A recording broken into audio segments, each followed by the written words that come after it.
Hi there mga beloved ko pong soulmates. Welcome po to Renzo Tarot.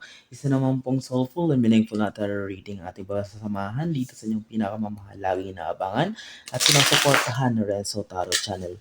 And if this is your first time po sa ating channel, please don't forget to like, subscribe at mag-comment po kayo kapag nakarakinig po kayo at re-replyin po natin ang isa-isa niyong comment. Maraming salamat po sa inyong laging pag-aabang lalong-lalo na sa pagmamahal ng ating mga OFWs or our overseas Filipino workers na saan mong panig ng mundo ay lagi nakaabang at sumusuporta. Mag-iingat po kayo lagi.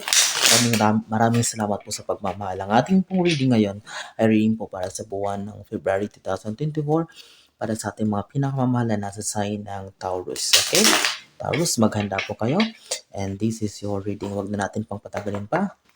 Spirit Universe Spirit Guides, ang ating pong reading para sa buwan ng February sa ating mga pinakamamahal na soulmates na nasa sign ng Taurus. Sige. Yan po, may nagpakita na. Sige, Taurus, ang iyong unang baraha. Ay, ano to? Dalawa. Sige. Unahin natin.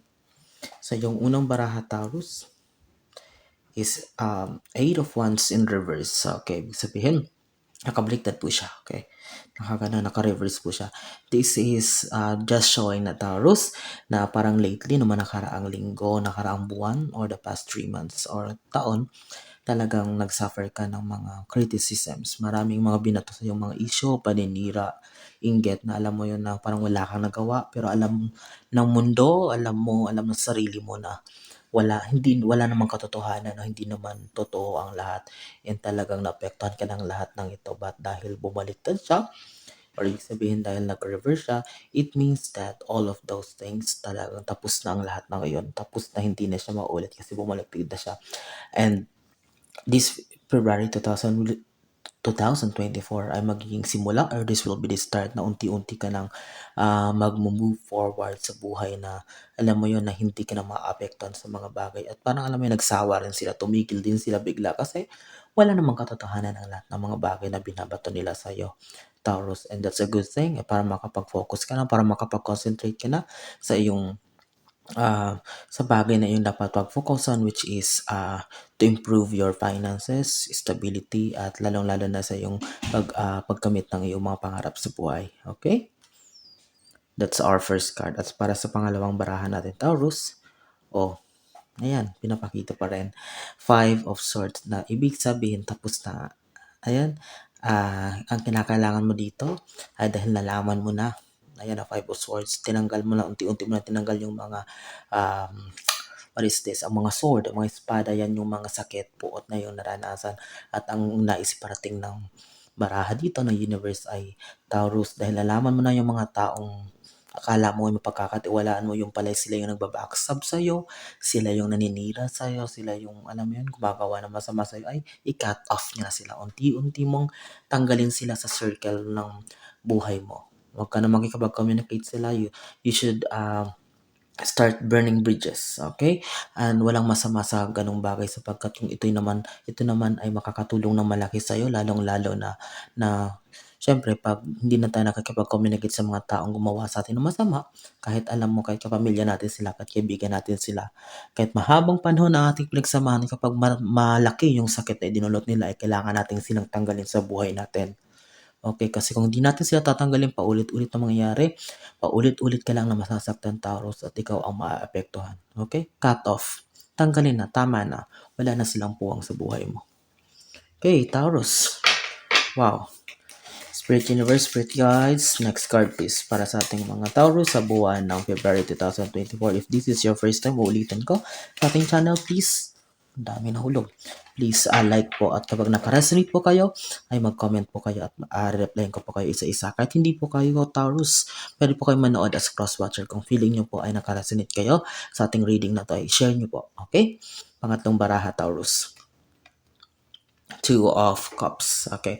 Talagang ang nakikita ko dito, Taurus, ay this coming February 2024 ay talagang magiging maingat ka na sa pagtitiwala sa mga taong makikilala mo. Hindi basta-basta na, alam mo yun, may mga tao kang makikilala, mga panibagong tao na mamimit on the way. But, matututo ka na kilalanin muna, mag-research. mag-alam-alam muna sa personality ng mga taong ito kasi alam mo yun, pagdaanan mo na eh, mga niloko ka ng mga tao. And this is a good thing, Taurus, sapagkat malaki matutulong nito sa ayan, partnership and pakikipag-usap. But may kasama na dapat na vigilance or awareness kasi ito yung kailangan sa panahon natin ngayon na naglipa na ang mga manloloko, scammers, alam mo yun, nagpe-pretend na akala mo okay na okay, yung pala sa una lang, but habang tumatagal ay, ano yun, lolokohin ka lang, gagamitin ka lang. Fourth card, Four of Pentacles.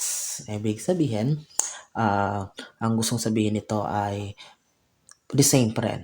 Okay, katulad pa rin ng mga lumabas na ito, ay katulad ng Two of Cups, Taurus, ay ayan hawak mo pera, Pentacles na. Meron kang mga biyayang parating, may mga blessings, ayan, inaapakan mo, pera, may hawak-hawak kang pera, may nakapatong sa yung pera. In your background are skyscrapers, talagang ay matayong mga pangarap mo. Marami kang pangarap sa buhay at marami kang marating at makakamit mo ito. At kasama dito ay ang obligasyon ng pagiging maingat sa alam mo yun, sa paggagastos ng pera, sa finances, pagmamanage. Isipin mabuti, titingnan mabuti, i-record ang mabuti ang mga lumalabas sa pera at mapasok. Pag basa-basa gumagastos, lalo na sa panahon ngayon, ayun, you are holding on into your money and that's a good thing. Kasi kapag nagawa mo ito, Taurus, ay magtutuloy-tuloy ang blessings mo at makakatulong ka pa sa iba. Pero kapag alam mo yun, one day millionaire ka, parang buhay mayaman ka na halos di mo alam kung saan mo gagastusin ang pera, hindi mo kinokontrol. Ay nako, Taurus, paulit-ulit na lang, babalik ka naman sa wala at nahihirapan ka na namang makabangon sa buhay. Okay? Taurus, para sa iyong panlimang bara. Cups na naman. Okay, there will be a big celebration upcoming. Okay, this February 2024, Taurus, prepare yourself, ihanda mo ang sarili. Okay? Dahil mayroong celebration na magaganap. Parang ang nasa-sense ko dito ay parang may maaaring kung single, kung engaged ka or kasal ka, parang you will be expecting a new baby. Mabubuntis yung fiancé mo, yung asawa mo. Kapag single ka naman, maaaring may in-applyan ka ng trabaho. Maaaring matatanggap ka na, matagal mo nang pinagplanuhan to, talagang pinantay yung result nito, promotion sa trabaho. Maaaring may isang business, isang venture, maaaring bagay na ginagawa mo na akala mo ay wala ng pag-asa mag-improve. And starting this February, ilalago ito. It's all about happiness. Magsa-celebrate kayo and congratulations in advance for that. Taurus, deserve nyo naman yan. And yun, Three of Cups is celebration, happiness, and you truly deserve it. Sabi ko nga. Okay, Taurus. Sige, pang-anim na baraha. Five of Cups. Okay. Huwag masyadong maging sensitive. Huwag, Taurus. Kung sabi ko nga dahil prone ka dito sa mga criticisms, huwag masyadong magpapa-apekto. Okay? Kasi ayan ka, Five of Cups, although nasa iyo ang lahat, marami ka na napatunayan, marami ka na napanalunan, you have everything in life. May mga blessings pa na parating, but still parang nararamdaman natin dito ay parang hindi ka masaya. May kulang. There's a missing piece in your life na parang hindi mo alam kung ano ba itong hinahanap mo. Ito dahil siguro dahil sa napapa-apekto ka rin sa mga tao na sa paligid mo, napapa-apekto ka rin sa mga sitwasyon na nangyayari. And if you took it calmly, relax lang, siguro magugulat ka, it will be over. Kasi yan dapat ang sekreto ng buhay. Masyadong didibdibin. Okay? Huwag masyadong mapapa-apekto. Kasi kung tutuusin, maswerte ka na nga eh. You have everything. Bakit ka pa mamroblema? Bakit ka pa malulungkot? Okay, just take it easy. Taurus, and everything will fall into place. Okay, maswerte ka, may biyaya ka. Yung iba nahanap pa eh, puro kamalasan yung iba, pero ikaw, may pentacles, may pera, may celebration. Okay? Okay, mabilis ka na malungkot kasi. Okay. Have time for yourself to improve yourself. Huwag na mong papapekto. Alam mo, 2024 na tayo, parang hindi dapat yan yung inuugali natin ngayon, Taurus, na masyado tayong apektado. Lumaban ka. Okay, maging masaya, enjoy your life. And magugulat ka, ito pala, napakaganda pala ng buhay kapag ini-enjoy, na alam mo yun, parang hindi pinaproblema ang lahat ng bagay. Okay. Last 4 cards tayo, Taurus. Napakaganda ng iyong reading, okay? It's more on reminder, it's more on, alam mo yun, Ayan, 7. Sige, buuin na natin. Parang pinapaalala sa inyo, Taurus, kung ano mga dapat gawin. Kasi ang universe ay hindi lang naman nire-reveal niya yung message kung ano yung mangyayari, but it's more on, alam mo yun, ginaguide niya tayo kung anong dapat iwasan, anong dapat gawin, and yun ang kagandahan. Kasi yung iba natatakot magpa-tarot reading, sabi ko sa kanila, wag kayo matakot sapagkat mabibigyan kayo ng guidance. Okay, malalaman nyo kung ano dapat nyo iwasan, malalaman nyo kung ano dapat nyo gawin. At makapaghanda, okay? Don't worry kasi ang kinukuha naman natin na energy dito ay para galing sa kabutihan, galing sa ating Panginoon. And ayun, kaya siguro soulful and meaningful ang ating reading dito. Marami natutuwa kasi talagang sakong-sakto daw, nagugustuhan nila. Eh siguro nga kasi dahil ang mensahe natin dito ay talagang galing sa puso, alam mo yan, talagang may connection, nakaka-connect sa ating mga viewers, lalo na sa inyong pinakamamahal kong soulmates. Kung kayo napakabis ng paglago na ating channel at tulungan niya po ako na mas lalo pa makilala ang ating channel na to para mas marami pa tayong matulungan. Okay, last one card, Spirit Universe. Spirit Guides, last one card for Taurus. Ayan, eto na. Sige po. Kapag may kakilala po kayo, mga kaibigan, kamag-anak, classmate, mahilig rin sa tarot reading, please recommend our channel.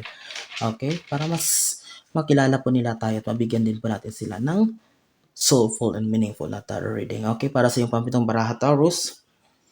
Okay. 7 of Wands in reverse. Tapos na yung mga panahon na pinagkakaisahan ka, pinagtutulungan ka dahil bumaliktad na siya. Okay? Ayan, no?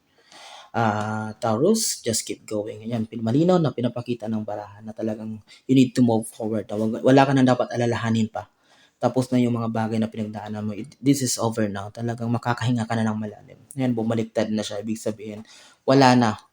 Natapos rin, nagsawa rin ng problema na dumating sa'yo. Nagsawa rin ng mga taong siraan ka na dahil wala naman talagang katotohanan. Wala naman silang makukuha sa'yo. Talagang binalikan din sila, sinampal sila ng katotohanan na hindi kang ganyan klaseng tao, Taurus. Ka naman iniisip nila kung ano man ang sinasabi nila. Okay, napakabuti mong tao at ang gusto mo lamang ay gumawa ng mabuti at nami-misinterpret ka lang. Okay, and uulitin ko, napakalinaw ng bara na you need to move on now, papatuloy sa buhay, lumaban, tumulong sa kapwa at maging mabuti. Para sa pangwalong baraha, okay, 10 of Cups in reverse. Okay. This is also about celebration. Tulad yun, 3 of Cups, but this 10 of Cups. Maaring ang nakikita ko dito ay parang siguro isa din sa apekto sa iyo, sa kalungkutan na naranasan. Parang may nakikita ko ditong broken family. Taurus, siguro nakaka-resonate ka dito, parang isa din sa emptiness na nararanasan mo dito sa 5 of Cups na ito, na parang may kulang sa buhay mo, ay maaring you are longing for love. Parang naghahanap ka ng pag-ibig dahil parang may hiwalay dito, may magkahiwalay dito, magkaasawa, may parang magulang magkahiwalay, parang may, basta malayo, hindi buong pamilya. Okay, dahil bumaliktad siya. Ayan, no? Ayun. Yun ang nakikita ko dito, nararamdaman ko na parang it's all about parang breakups, na parang alam mo yun, naapektuhan ka, Taurus, talaga ng malaki. Siguro may kakagaling lang sa breakup, may kakagaling sa broken family, and nakakalungkot, pero that's part of your life, that's part of your destiny, Taurus. And sabi ko nga, ang parte yan ng buhay, parte yan ng proseso ng buhay, tanggapin, pero kailangan mong mag-move on kasi eto, assured ka ng Pentacles, may celebration naman na parating eh. Hindi naman pwedeng puro na lang problema, kundi may mga saya din na darating, Taurus. Okay? For your 9th card, okay, the Moon in reverse. Okay? Siguro this February, hindi pa masyado magiging malinaw ang lahat. Okay, pero dahil bumaliktad si Moon, okay, but it means na talagang paunti-unti ma-reveal mo, mako-connect mo ang lahat kung bakit nangyari ang mga bagay na yon sa iyo. Okay, para mas malinaw mo nga, ulitin ko, para mas malinaw mong maintindihan ang lahat sa mga darating na buwan ay yun. Kailangan mo nang wag mag-dwell sa mga dumaang problema. Mag-move on kasi magugulat ka na lang. Magugulat ka na lang yung mga sitwasyon pala ngayon, yung mga tao pa lang na darating na bago ay yun pala ay yun yung naging part ng buhay mo. Okay? Magugulat ka na lang, okay? Dahil this moon card is just parang nagre-reveal na unti-unti nang ibibigay ng universe ang kaliwanagan kung bakit nangyari ang lahat at kung ano ba ang mga susunod mong hakbang na gagawin para mas lalo ka pang mag-move forward sa buhay. And for our 10th and last card, okay, Pentacles. 5 of Pentacles. Ayun, related din 'to dito, sabi ko, broken family or kung hindi broken family, parang malungkot ka dahil yung partner mo nasa ibang bansa, matagal lang hindi umuuwi or parang nalaman mo na parang may kabit or parang hindi ka na mahal, niloloko ka lang, ayan 'no, maaaring nasa malamig na bansa, English country, Canada, US, Australia, New Zealand, Europe. Nagpapadala siya ng pera, nagsusustento siya sa inyo, pero alam mo yun, parang wala ng spark, wala ng pag-ibig. Ayan 'no, nanghihina kayo. Maaaring may kinalaman din 'to sa mga cold investment. Kung maglalabas kayo ng pera, pag-iisipan niyo mabuti yung negosyo na talagang kikita kayo sapagkat yes, may improvement, but alam mo yun, kung hindi magiging wise, sabi ko nga dito sa about balance about your money, kung hindi ka maging wise Taurus sa pera, ay magiging mabakal ang pag-unlad. But all in all, this is a beautiful reading. Maraming salamat sa inyong pagtitiwala sa inyong lingkod dito sa Renzo Tarot Channel. Patuloy niyo ba akong suportahan, abangan at subaybayan, i-share ang ating video. Lalong-lalo na sa inyong mga pinakamamahal kong FWs, maraming salamat sa pagmamahal at suporta. Saan man kayo naroroon ngayon, mga minamahal kong soulmates, nag-iingat kayo lagi and God bless us all.